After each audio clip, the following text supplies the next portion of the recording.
egia esan pizketa arraro sentitzen horrako mikroak ez dikitu sekula ibili, eta bueno. Bai, ze kantantia etzea. Kantantia ez da. Bueno, hementxe, baino. gorentxe grabatu dugu arranku diga zolloko saioa, eta egia esan emozionatuta gaude, zergatik herriak oso ondo pasa omen du, eta, bueno, guretzat sari hori da, soldataz aparte, herriak ondo pasatzea, ez da?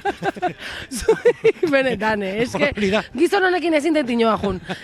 Nei asko gustau zait baitare lekua. Lekua oso polita da, egia esan, bai. Plaza da oso polita, eta beste giro bat sortzea. Bai, egia esan kanpoan egiten direnean, esan nahi dut, pilotaleku batetik edo esterior batean edo kanpokaldean oso polita gelitzen da, oso atmosfera polita sortzen da, eta gaur ala gertatu da. Hori da, bai.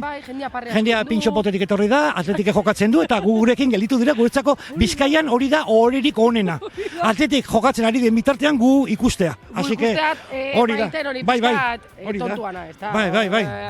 Pizkat, herritarrek daukaten disposizioa, guri gauzak kontatu eta gurekin gauzak egiteko. Gehienak daien egunerokotasuna erakusteko. Bai, zergatik. Gaurkoan adibidez, denetik gertatu da. Mirenek nola ez, ikulu bagarbitu du, nik, garbitu ez barkau, kaka zabaldu. Bai, kaka zabaldu du, bai, Telecinco bezala kaka zabaldu du, hori da.